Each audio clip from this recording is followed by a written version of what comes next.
Bismillahirrahmanirrahim. Assalamualaikum warahmatullahi wabarakatuh. Bertemu lagi dengan saya, Galih Khalifatunisa, pada mata kuliah Biologi Umum. Hari ini pada pertemuan kedua, kita akan membahas mengenai hakikat ilmu pengetahuan alam, metode ilmiah, dan hubungan biologi dan kimia. Ya, pembahasan pada hari ini kita akan membahas mengenai ada 3 tema ya yang akan kita bahas. Yang pertama ya ini hakikat ilmu pengetahuan alam, kemudian apa itu metode ilmiah, dan juga hubungan biologi dengan ilmu-ilmu yang lainnya. Oke, sebelum kita masuk ke materi pertama, kita akan membahas dulu mind map dari teman-teman yang sudah dikumpulkan. Nah, ya, ada yang sudah menjelaskan metode ilmiah, apa saja definisinya, kemudian sikap ilmiah dan kriteria-kriterianya ya.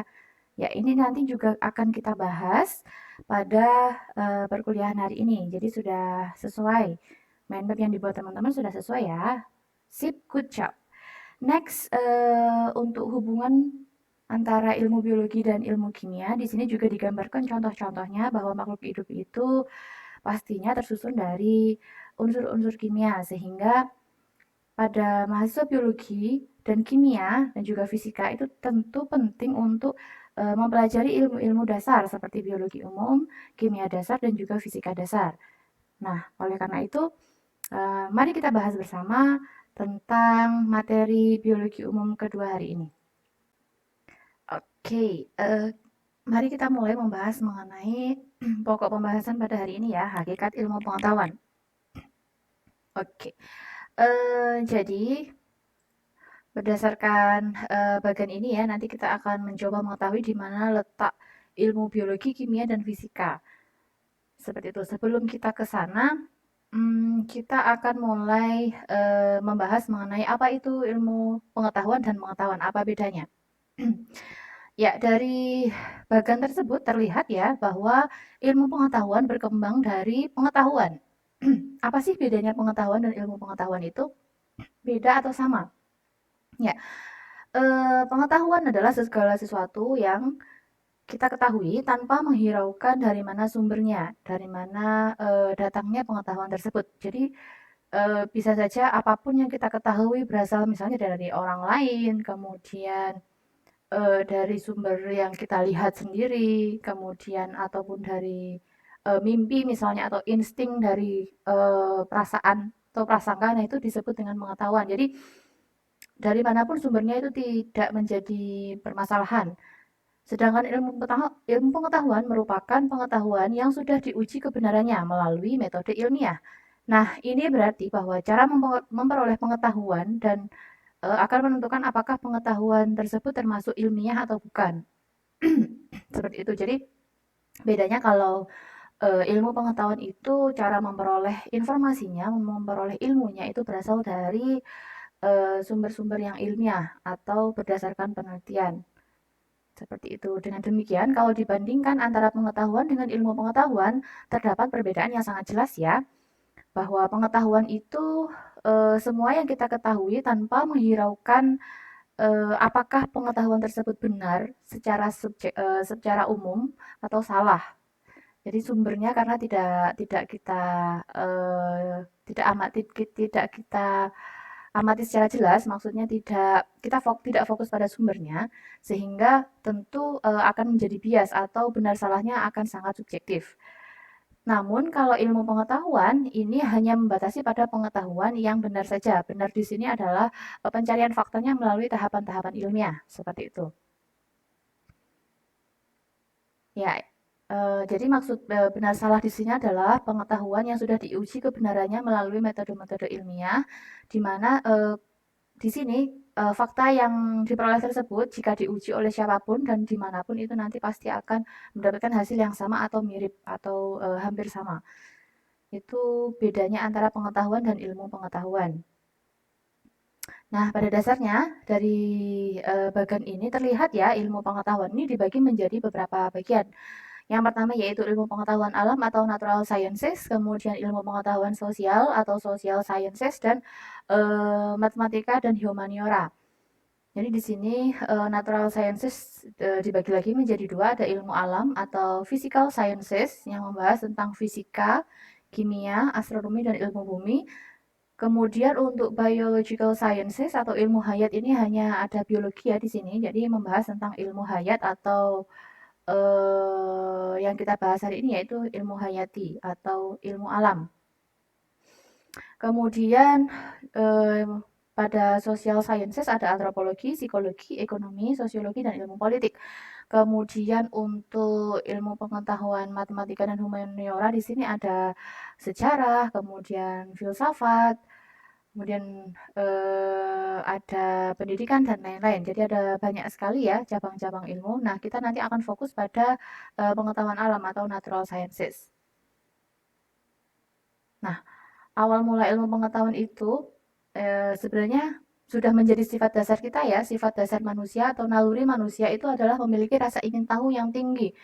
Karena kita memiliki kemampuan untuk berpikir, kita memiliki akal untuk bisa mengolah dan mencerna sesuatu itu benar atau salah. Jadi itu sudah menjadi sifat dasar manusia ya.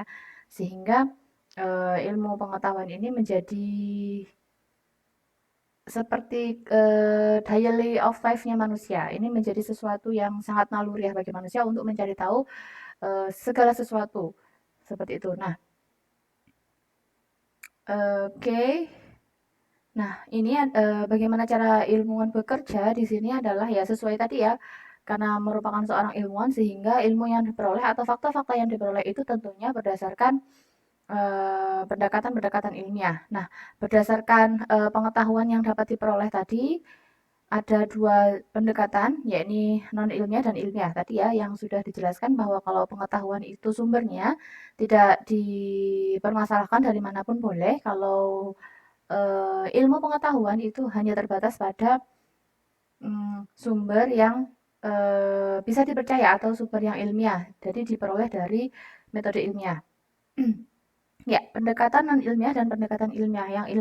Yang non ilmiah itu antara lain berasal dari akal sehat, kemudian penemuan secara kebetulan. Jadi kita melihat secara langsung seperti itu. Nah, tapi tanpa ada metode-metode atau tahapan-tahapan yang nanti ya akan dijelaskan ya di metode ilmiah. Jadi kita hanya melihat seketika itu juga disebut dengan non ilmiah karena kan kadang-kadang kita tidak tahu apa yang melatar belakangi, kemudian apa yang terjadi setelah itu kita tidak bisa mengontrolnya sehingga bisa saja itu benar, bisa saja itu salah atau kebenarannya tidak absolut. Kemudian penemuan secara coba-coba, jadi tidak menggunakan metode ilmiah tadi ya, dan juga pendapat dari para ahli. Di sini maksudnya pendapat dari para ahli ini tidak ilmiah karena ketika kita tidak mengetahui apa yang sudah ditempuh para ahli. Jadi apakah para ahli ini juga hanya berasal dari akal sehatnya atau berdasarkan pengamatan konstannya saja tanpa diikuti dengan metode ilmiah sehingga pendapat para ahli ini menjadi lemah atau non ilmiah karena tidak berasal dari metode ilmiah. Seperti itu. Nah, sedangkan pendekatan ilmiah itu berasal dari penelitian tentunya ya atau melalui tahapan-tahapan metode ilmiah. Nah, pendekatan ilmiah ini akan menghasilkan kesimpulan yang serupa bagi setiap orang yang menelitinya, karena pendekatan tersebut tidak diwarnai oleh keyakinan pribadi atau subjektivitas, kemudian juga tidak bias, karena nanti variabel-variabelnya itu sudah sangat jelas, sehingga ketika dilakukan oleh siapapun itu nanti hasilnya akan sama atau paling tidak serupa atau mirip-mirip, seperti itu. Itu bedanya pengetahuan tadi ya yang berdasarkan non ilmiah dan pendekatan ilmiah. Nah, kita tadi sudah membahas berkali-kali ya, apa itu metode ilmiah? Oke, teman-teman pasti sudah tahu ya apa itu metode ilmiah. Jadi metode ilmiah ini adalah tahapan atau langkah-langkah untuk memperoleh pengetahuan secara sistematis berdasarkan bukti yang empiris. Seperti itu. Apa sih metode ilmiah itu dan apa saja langkah-langkahnya? Nah, kita akan bahas pada pembahasan yang ketiga ini. Oke.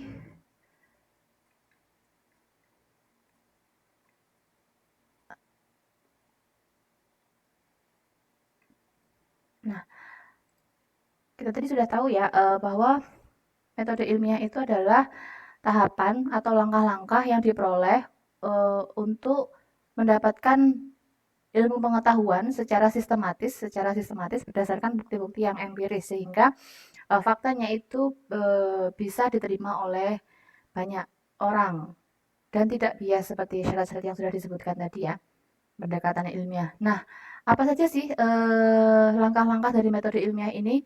Yang pertama yaitu adalah perumusan masalah. Perumusan masalah. Ya, perumusan masalah ini merupakan pertanyaan mengenai objek yang jelas batas-batasnya serta dapat diidentifikasikan faktor-faktor yang terkait di dalamnya. Jadi, ketika kita menjumpai suatu permasalahan, kita pasti akan bertanya-tanya ya. Biasanya perumusan masalah ini dimulai dari pertanyaan-pertanyaan.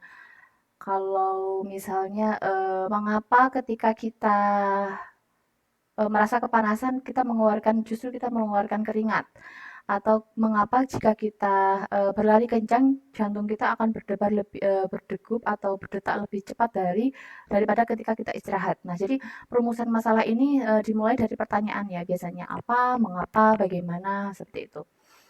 Ya, kemudian langkah metode ilmiah yang kedua yaitu penyusunan kerangka. Penyusunan kerangka berpikir dalam mengajukan hipotesis merupakan argumentasi yang menjelaskan hubungan yang mungkin terdapat antara berbagai faktor yang saling mengatur dan membentuk konstelasi permasalahan. Jadi, kerangka berpikir ini disusun secara rasional berdasarkan pernyataan-pernyataan ilmiah yang diuji kebenarannya dengan memperhatikan faktor-faktor empiris yang relevan dengan permasalahannya. Jadi ketika nanti sudah ada pertanyaan, kita mulai menyusun apa saja langkah-langkah yang akan kita lakukan untuk menjawab pertanyaan yang sudah kita buat tadi ya. Seperti itu. Kemudian tahapan yang ketiga selanjutnya itu adalah perumusan hipotesis. Apa sih hipotesis itu? Ya, hipotesis adalah dugaan terhadap pertanyaan yang diajukan tadi. Jadi mengapa seperti yang contohnya tadi ya, mengapa ketika kita berlari kencang jantung kita justru berdetak lebih cepat dari sebelumnya. Setelah berlari jantung kita akan berdetak lebih cepat daripada ketika kita hanya tiduran atau istirahat. Nah, itu pasti kita sudah ada beberapa bayangan-bayangan. Jadi kira-kira itu karena kita membutuhkan oksigen lebih banyak ketika kita melakukan kegiatan yang keras atau berlari itu kan berkegiatan ya, beda dengan ketika hanya duduk atau tidur, sehingga jantung perlu memompa darah ke seluruh tubuh lebih cepat sehingga organ-organ di seluruh tubuh itu mendapatkan suplai oksigen yang lebih banyak atau lebih cukup seperti itu. Nah, itu misalnya hipotesis yang pertama. Hipotesis yang kedua, mungkin kita memiliki dugaan yang lain seperti itu. Nah, itu adalah perumusan hipotesis sehingga dugaan ini nanti akan diuji cobakan seperti itu. Perumusan hipotesis ini nanti jadi jawaban sementara ya. Jadi dugaan tadi terhadap pertanyaan-pertanyaan yang sudah kita ajukan materinya tadi ya. Jadi berdasarkan perumusan masalah dan kerangka berpikir yang sudah kita susun, nanti pasti kita akan mulai membentuk suatu dugaan atau hipotesis. Kemudian pengujian hipotesis ini dilakukan pada tahapan keempat, ya, pengujian hipotesis atau pengumpulan fakta. Kita mulai melakukan pengamatan atau observasi atau eksperimen atau percobaan seperti itu. Nah, ini merupakan pengumpulan fakta ya, fakta-fakta yang sesuai dengan hipotesis yang diajukan untuk memperlihatkan apakah terdapat fakta yang mendukung hipotesis atau justru malah menolak hipotesis kita tadi. Jadi kita melakukan percobaan, apakah kalau orang lain duduk itu detak jantungnya stabil, kemudian jika dia diminta lari itu apakah nanti juga akan berdetak kencang sama seperti ketika saya melakukannya. Seperti itu kita mulai mengambil melakukan percobaan atau pengujian hipotesis sehingga nanti diharapannya mendapatkan fakta yang bisa mendukung hipotesis atau justru malah menolak atau ya menentang dari hipotesis yang sudah kita ambil tadi. Nah, kemudian kita sampai pada tahapan kelima yaitu penarikan kesimpulan. Ini merupakan penilaian apakah hipotesis yang kita ajukan tadi ditolak atau diterima. Nah, jika dalam proses pengujian hipotesis terdapat fakta yang cukup banyak yang mendukung hipotesis tersebut diterima sehingga nanti kesimpulannya adalah hipotesis diterima atau sesuai. Nah, sebaliknya jika tidak cukup fakta yang mendukung hipotesis, maka hipotesis yang sudah kita ambil tadi akan tertolak. Seperti itu. Jadi nanti berdasarkan fakta yang diperoleh ya dari hasil pengujian hipotesis. Nah, ini langkah-langkah metode ilmiah ya, menurut Jujun S. Surya Sumantri 1984 ya, mulai dari perumusan masalah, kemudian penyusunan kerangka berpikir ya. Perumusan masalah ini tentu dilandasi dengan ilmu pengetahuan sebelumnya. Kemudian nanti perumusan hipotesa di sini. Kemudian nanti ada pengujian hipotesis. Nah, jika fakta-fakta yang diperoleh ini mendukung hipotesis, nanti hipotesis akan diterima. Kemudian nanti akan menjadi pengetahuan baru. Oh, ternyata memang benar ketika kita berlari, detak jantung akan semakin cepat karena tubuh memerlukan oksigen yang lebih banyak. Seperti itu. Dan jika fakta-fakta yang kita peroleh ditolak, fakta-fakta yang kita peroleh itu justru tidak mendukung hipotesis, maka hipotesis yang sudah kita ambil tadi akan ditolak. Sehingga nanti perlu kita evaluasi, berarti apakah hipotesis yang kita ambil tadi salah atau metode-metode yang kita tahapan-tahapan yang kita lakukan selama pengujian hipotesa ini kurang tepat. Seperti itu. Ini metode ilmiah ya. Kemudian langkah-langkah metode ilmiah secara singkat, lebih sederhana yang diceritakan oleh Stephen L. Wolf dan G. Tyler Miller Junior 1977 menyatakan bahwa metode ilmiah ini terdiri dari 3 langkah utama, yakni observasi atau pengamatan ya ketika kita melihat sesuatu, kemudian kita mulai bertanya tadi, kemudian yang kedua yaitu dugaan, kita mulai menduga-duga ini kayaknya seperti ini nih, oh ini mungkin seperti ini, atau oh kira-kira ini begini deh, seperti itu. Nah, kemudian setelah itu kita mulai melakukan eksperimen atau pengujian dari dugaan-dugaan kita tadi. Mulai menelusuri, kemudian kita mulai melakukan percobaan sehingga jika fakta-fakta yang diperoleh tadi mendukung hipotesis sehingga oh ternyata benar, ternyata kayak gitu ya, seperti itu. Itu metode ilmiah yang lebih sederhana ya, singkatnya jadi mulai dari observasi, hipotesis, kemudian kita mengeksperimen. Setelah itu tentunya kita akan menarik kesimpulan atau mengetahui hasil dari eksperimen tadi. Apakah mendukung hipotesis atau justru menolaknya. Ini langkah-langkah pemecahan masalah ya. Mulai dengan suatu permasalahan tadi ya, biasanya berupa pertanyaan, mengidentifikasi dan menyatakan masalah, kemudian merumuskan hipotesis, kemudian mengumpulkan data untuk menguji hipotesis bisa melalui eksperimen, observasi, karya wisata, atau juga diskusi ya, studi literasi. Sehingga setelah dilakukan pengumpulan data untuk menguji hipotesis, kita bisa menarik sebuah kesimpulan. Nah, dari kesimpulan ini nanti bisa menjadi hukum, teori, atau masalah baru untuk penelitian berikutnya atau studi berikutnya. Seperti itu. Nah, ini ya. Kemudian kita tadi kan sudah membahas mengenai metode ilmiah dan langkah-langkahnya. Nah, dalam pelaksanaan metode ilmiah ini ya, mulai dari tahapan awal sampai akhir tentunya ilmuwan itu juga harus memiliki sikap ilmiah. Ya, ini sangat penting karena hasil dari observasi atau penarikan kesimpulan itu nanti sangat bergantung pada sikap ilmiah ini. Apakah nanti bersifat objektif atau subjektif nanti akan sangat penting sehingga kita juga perlu mengetahui apa saja sikap-sikap ilmiah yang harus kita lakukan, yang harus kita miliki ketika kita melakukan suatu metode ilmiah.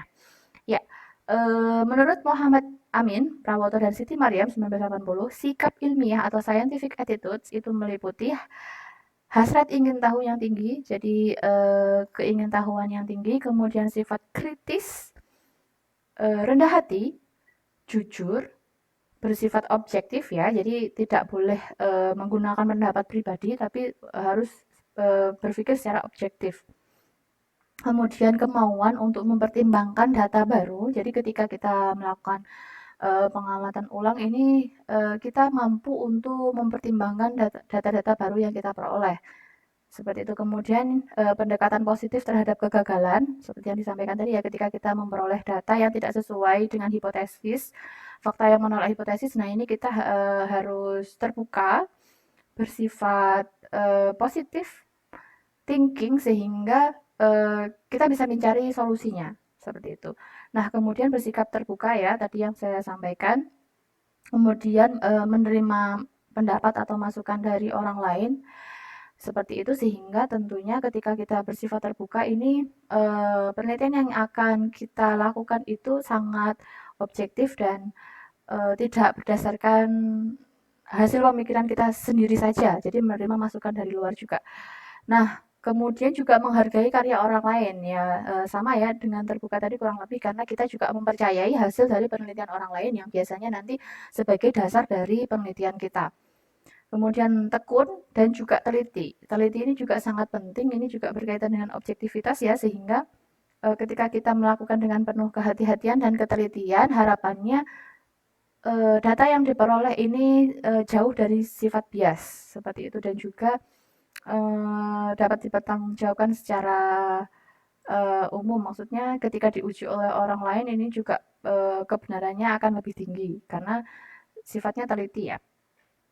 Begitu. Kemudian itu tadi sikap ilmiah. Nah, setelah kita melakukan metode ilmiah tadi pada bagian yang di atas, yang ini ya, setelah kita selesai melakukan eksperimen, kita nanti akan dapat menarik kesimpulan sehingga ini hukum, teori, dan masalah baru untuk studi ini adalah sebuah produk dari metode ilmiah. Nah, apa saja sih produk ilmiah itu? Yang pertama yaitu adalah yang paling sederhana adalah fakta. Ya, fakta. Oke, fakta ini adalah data nyata yang diperoleh dari hasil pengamatan. Jadi, ketika kita misalnya menguji, kita mengamati, kita melihat ya, eksperimen itu juga bisa berupa observasi. Kita melihat apakah serangga itu memiliki 6 kaki atau 3 pasang kaki. Nah, ketika kita melihat, misalnya kita pegang kumbang, kemudian kita lihat, oh ternyata memang kumbang memiliki 6 kaki atau 3 pasang kaki. Nah, itu merupakan fakta ya, sesuai dengan kenyataannya. Itu fakta, produk ilmiah yang pertama. Kemudian produk ilmiah yang kedua yaitu adalah konsep. Ya, itu adalah konsep. Apa itu konsep? Konsep adalah suatu gagasan atau ide yang digeneralisasikan dari pengalaman-pengalaman tertentu dan sangat relevan. Contohnya misalnya konsep logam, konsep panas, seperti itu. Jadi konsep ini biasanya kita ketahui tentang kita dapatkan dari fakta-fakta yang ada, kemudian kita generalisasikan menjadi suatu ide. Seperti itu, seperti konsep logam ya. Nanti kita akan uh, gunakan konsep-konsep ini untuk membentuk suatu prinsip. Nah, ini adalah produk ilmiah yang ketiga, prinsip yaitu pernyataan yang mengandung kebenaran yang bersifat mendasar dan berlaku umum. Jadi ini, misalnya logam itu akan memuai bila dipanaskan. Logam jika dipanaskan nanti akan memuai. Nah, prinsip ini mengandung logam bila dipanaskan akan memuai ini mengandung 3 konsep ya, yaitu konsep logam, kemudian konsep panas dan konsep memuai. Seperti itu. Prinsip tersebut dapat diartikan pula sebagai suatu pernyataan yang mengandung kebenaran yang bersifat mendasar dan berlaku umum. Jadi diketahui secara umum atau sudah sudah lama atau diketahui secara umum. Nah, prinsip inilah yang sebenarnya melandasi dari kebenaran suatu hukum. Seperti itu. Kemudian produk ilmiah yang keempat adalah teori. Teori yaitu suatu generalisasi dari prinsip-prinsip ilmiah yang saling berkaitan, yang menjelaskan gejala-gejala ilmiah seperti teori gravitasi dan teori evolusi. Nah, ini karena kalau teori ini adalah masih mengeneralisasi dari prinsip ya, sehingga belum, kadang ini merupakan buktinya tidak bisa kita lihat secara langsung. Jadi teori itu menghubungkan, menerangkan, dan juga meramalkan. Jadi kadang mungkin kita tidak bisa melihatnya secara langsung karena ini berkaitan dengan hal-hal yang sudah lewat. Seperti itu. Jadi tidak bisa dilihat secara langsung. Nah, ini meramalkan berbagai macam hasil eksperimen dan observasi melalui cara-cara yang dimulai dari cara yang paling sederhana sampai cara-cara yang paling efisien. Itu adalah teori. Jadi Atau juga ada ilmuwan lain yang menganggap bahwa teori ini adalah seperangkat pengertian atau konsep dan juga definisi dan dalil yang saling berhubungan yang menyajikan suatu pandangan yang sistematik dari berbagai fenomena dengan mengungkapkan adanya yang spesifik antar variabel dengan tujuan untuk menjelaskan dan meramalkan suatu fenomena. Seperti itu. Itu teori. Jadi teori ada contohnya teori gravitasi, teori evolusi, teori sel, dan sebagainya.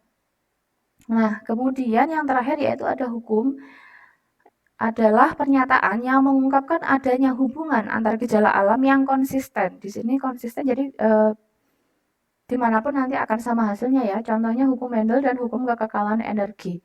Hukum ini telah diuji kebenarannya oleh para ahli di bidangnya atau oleh para ilmuwan, kemudian bersifat umum dan mempunyai derajat ketetapan yang sangat tinggi sehingga konsisten tadi ya, jika diuji dimanapun kapanpun nanti hasilnya akan sama. Oleh sebab itu hukum ini menjadi dasar atau landasan untuk meramal suatu teori tadi ya. Hukum ini tentunya berbeda ya karena hukum dengan teori, karena hukum ini yang melandasi teori. Hukum merupakan suatu kenyataan alam, jadi fakta yang aturan hubungan antara satu gejala dengan gejala yang lain itu sudah ada terjadi di alam ini dan bisa kita amati. Kalau teori itu mencoba menjelaskan mengapa kenyataan alam ini terjadi. Jadi sudah terjadi dulu, tapi teori ini baru muncul seperti itu. Itu sebabnya hukum tidak akan menjadi teori. Kalau teori nanti kalau bisa dijelaskan atau faktanya bisa dilihat pada gejala alam itu nanti bisa menjadi suatu hukum ya. Seperti itu. Itu teori dan hukum. Ya, para ahli ilmiah sampai sekarang tentu masih mengembangkan ilmu pengetahuan ya dengan berbagai metode ilmiah. Dan produk ilmiah yang dihasilkan ini tentunya semakin berkembang dan diharapkan semakin bermutu atau berkualitas yang bagus dan prosesnya melalui metode ilmiah ya tentunya yang dilandasi dengan sikap ilmiah dari peneliti sehingga berbagai faktor itu tentunya sangat berperan untuk menghasilkan produk ilmiah yang akan dihasilkan. Jadi tentu banyak sekali ya faktor-faktor yang berperan dalam menghasilkan produk ilmiahnya. Seperti itu. Itu produk-produk ilmiahnya ya. Kita sudah membahas mengenai metode ilmiah mulai dari langkahnya, kemudian sikap-sikap ilmiah itu apa saja yang harus dimiliki oleh seorang peneliti, kemudian juga produk-produk ilmiah. Berarti produk-produk dari langkah-langkah metode ilmiah tadi. Kemudian kita sampai pada pembahasan terakhir atau pembahasan yang ketiga, yaitu hubungan biologi dan ilmu lain. Di sini nanti kita akan coba bahas hubungan biologi dengan ilmu-ilmu lain ya. Ya, pertama-tama sebelumnya kita harus mengetahui terlebih dahulu mengapa kita harus mempelajari ilmu biologi. Oke, di antara urgensi untuk mempelajari ilmu biologi itu adalah tentunya kita harus bisa mengenal diri kita sendiri. Ya, karena kita adalah makhluk hidup, tentu kita harus mempelajari ilmu biologi karena ilmu biologi adalah ilmu hayat tadi ya yang mempelajari tentang makhluk hidup. Ya, ini membantu kita untuk mengenal diri sendiri. Gejala-gejala yang terjadi pada diri kita, kita bisa menjelaskan hal itu karena kita sudah mempelajari biologi. Kemudian yang kedua, membantu kita untuk mengenal makhluk hidup di sekitar kita. Jadi selain mengenal diri kita, kita juga mengenal makhluk-makhluk yang lain yang ada di sekitar kita, seperti hewan, kemudian tumbuhan yang ada di sekeliling kita, sehingga kita mudah melakukan tindakan-tindakan yang tepat ketika terjadi sesuatu di sekitar kita. Seperti itu. Kemudian yang ketiga, membantu kita mengetahui posisi kita di ekosistem atau di alam, sehingga kita tahu peran apa yang bisa kita ambil ketika berada di suatu lingkungan. Jika lingkungan itu rusak, apa yang harus kita lakukan kita tahu karena kita sudah mengenal alam. Seperti itu. Kemudian yang keempat, kita harus membantu kita untuk mengetahui yang harus dilakukan untuk menjaga alam. Seperti yang disampaikan tadi ya, ketika kita sudah mengenal kita nanti akan tahu apa yang harus kita lakukan seperti itu. Kemudian urgensi yang berikutnya adalah membantu kita untuk menimbulkan rasa tanggung jawab terhadap alam. Itu sama ya, karena kita itu sebagai makhluk yang berakal, yang paling tinggi tingkatannya dalam kehidupan di ekosistem, sehingga tentu kita memiliki tanggung jawab yang besar untuk menjaga keseimbangan ekosistem, mulai dari dari faktor abiotik atau faktor biotiknya. Jadi kita memiliki tanggung jawab besar untuk menjaga alam ini, untuk keberlangsungan kehidupan kita sendiri dan juga makhluk hidup yang lain.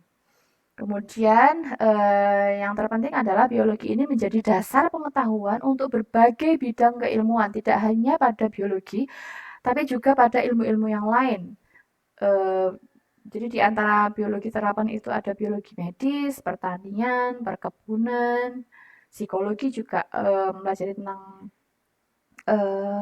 juga mempelajari biologi ya, sehingga ini menjadi sangat penting untuk mempelajari biologi seperti itu. Apalagi biologi umum atau biologi yang bersifat dasar ya, ini sangat penting untuk kita pelajari dan kita pahami. Nah, sebenarnya biologi sendiri itu apa sih? Dari tadi kita membahas ya biologi-biologi seperti itu. Tapi teman-teman tahu nggak sih apa itu biologi? Ya, biologi ini adalah ilmu pengetahuan tentang makhluk hidup. Jadi ilmu hayati ya, berbeda dari dengan ilmu sains yang lain. Kalau biologi ini fokus pada makhluk hidup. Dari asal katanya saja bios dan logos, ada kehidupan dan ilmu. Jadi ilmu yang pelajari tentang hayati atau makhluk hidup. Biologi tentunya tidak bisa berdiri sendiri, melainkan berhubungan dengan cabang-cabang ilmu lainnya, seperti fisika, nanti ada biofisika dan juga kimia. Biokimia yang kemudian bergabung dan membentuk bioteknologi yang saat ini banyak kita gunakan ya. Kemudian biologi ini juga berkaitan dengan ilmu sosial, contohnya adalah psikologi. Ilmu terapan tersebut dapat digunakan untuk meningkatkan kesejahteraan umat manusia di bumi ini. Ya, beberapa bidang yang tergolong biologi terapan itu adalah, ada tadi sudah saya sebutkan ya, ada kedokteran, kemudian pertanian, perikanan, kesehatan, farmasi, dan bioteknologi. Ini yang langsung berhubungan dengan hajat hidup manusia, sehingga sekali lagi menjadi sangat penting untuk mempelajari dasar-dasar dari biologi. Oke, next kita ke fisika. Apa itu fisika? Ya, fisika ini adalah ilmu pengetahuan alam atau physical sciences tadi ya, yang mempelajari materi beserta gerak dan perilakunya dalam lingkup ruang dan waktu bersamaan dengan konsep yang berkaitan seperti energi dan gaya. Jadi kalau di fisika kita akan mempelajari materinya ya, beserta gerak dan perilakunya dalam sebuah ruangan dan berkaitan dengan energi dan gaya. Kalau di kimia kita mempelajari tentang susunan, struktur, jadi kita membahas struktur, sifatnya, dan perubahan materi. Seperti itu. Tadi lebih ke unsurnya itu sendiri, mempelajari tentang susunan, struktur, sifat, dan perubahan materi. Kemudian cabang-cabang biologi ya, di sini ada beberapa cabang ilmu biologi, ada botani. Ini kalau botani itu mempelajari tentang tumbuhan. Kemudian ada zoologi, mempelajari tentang hewan. Kemudian ada anatomi, ini mempelajari tentang struktur organ dan jaringan. Nanti ada mikroanatomi dan makroanatomi. Jadi kalau makroanatomi itu organ-organnya seperti hati, jantung. Kemudian kalau mikroanatomi nanti kita akan melihat jaringan-jaringan apa saja yang menyusun jantung, apa saja yang menyusun ginjal, seperti itu. Kemudian kalau cabang ilmu morfologi itu mempelajari bentuk luar makhluk hidup. Kemudian taksonomi atau sistematika ini mempelajari tentang pengelompokan makhluk hidup. Kemudian ada ekologi atau ilmu yang mempelajari tentang hubungan timbal balik antara makhluk hidup dengan lingkungannya. Kemudian ada genetika atau ilmu pewarisan sifat ya. Kemudian ada fisiologi atau ini mempelajari tentang cara kerja dan fungsi dari organ-organ dalam tubuh makhluk hidup, baik itu tumbuhan atau hewan ya sama. Jadi bagaimana suatu organ itu bisa berfungsi dan bagaimana cara kerjanya itu dipelajari di fisiologi. Kemudian nanti ada mikrobiologi, yaitu ilmu yang mempelajari tentang makhluk hidup yang berukuran kecil atau hanya bisa dilihat melalui mikroskop atau jasad rendik atau mikroba. Ya, namanya mikro ya, jadi hanya bisa diamati menggunakan alat bantu atau mikroskop atau yang lain. Kemudian ada biokimia, ini yang mempelajari tentang reaksi-reaksi kimia dalam tubuh makhluk hidup. Ini juga menjadi cabang ilmu biologi yang banyak dipelajari belakangan ini dan sangat berkembang. Nah, hubungan antara ilmu biologi dan kimia ini telah menghasilkan cabang ilmu baru yang disebut dengan biokimia. Tadi ya, biokimia ini adalah ilmu yang berhubungan dengan berbagai molekul di dalam sel atau organisme hidup sekaligus dengan reaksinya. Jadi selain membahas tentang unsur-unsur, karena sudah ada biologinya, jadi biokimia, sehingga selain mempelajari molekul dan unsur tadi, kita juga mempelajari bagaimana reaksinya dan fungsinya di dalam tubuh kita. Tidak hanya manusia ya, tidak hanya hewan, tapi juga pada tumbuhan. Seperti itu. Kemudian, contoh penerapan biokimia ini adalah biologi yang mempelajari tentang fotosintesis ya. Teman-teman tahu apa itu proses fotosintesis dan apa saja yang zat-zat yang dibutuhkan. Sehingga proses fotosintesis ini tentu akan sangat banyak membahas tentang kimia seperti itu, mulai dari zat-zat yang diperlukan, kemudian nanti apa yang dihasilkan, energi yang dihasilkan itu nanti tentang fotosintesis ini banyak menyinggung tentang proses-proses kimiawi ya. Kemudian juga pada proses pencernaan dalam tubuh ini juga banyak membahas mengenai struktur dan sifat kimia dari karbohidrat, protein, lemak seperti itu, sehingga pada contohnya saja ya, pada kedua pembahasan ini nanti akan sangat banyak menyinggung tentang kimia seperti itu. Itu pentingnya hubungan antara ilmu biologi dengan kimia. Selain dengan kimia, tentu biologi juga berhubungan dengan mata-mata pelajaran yang lain ya, atau mata kuliah yang lain seperti fisika dan matematika.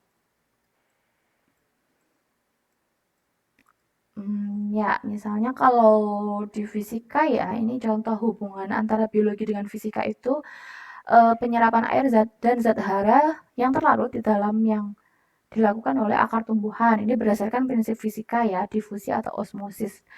Juga termasuk proses perpindahan nutrisi dari pembuluh darah satu dengan pembuluh darah yang lain, itu juga dari pembuluh darah dan juga organ, misalnya dari alveolus proses pernapasan itu kan oksigen dan CO2-nya kan saling berpindah dari organ ke pembuluh darah. Nah, itu juga berhubungan dengan fisika ya, kita membahas tentang difusi dan osmosis seperti itu. Jadi sekali lagi biologi ini tentu tidak bisa berdiri sendiri, dia membutuhkan cabang ilmu lain untuk membantu menjelaskan proses-proses dan tahapan-tahapannya. Seperti itu, sehingga penting untuk mempelajari seluruh ilmu dasar yang saling berkaitan sehingga kita lebih mudah dalam proses mempelajari ilmu-ilmu berikutnya. Nah, ini hubungan antara biologi dan kimia yang lain ya, tadi sudah unsur-unsur karbon, hidrogen, dan oksigen itu kan menyusun unsur utama pembentuk materi makhluk hidup, sehingga jika kita mengetahui, memahami dengan baik unsur-unsur tersebut, kita juga nantinya akan mengetahui proses-proses yang terjadi pada makhluk hidup. Ya, mungkin itu saja yang bisa saya sampaikan pada pertemuan kedua hari ini.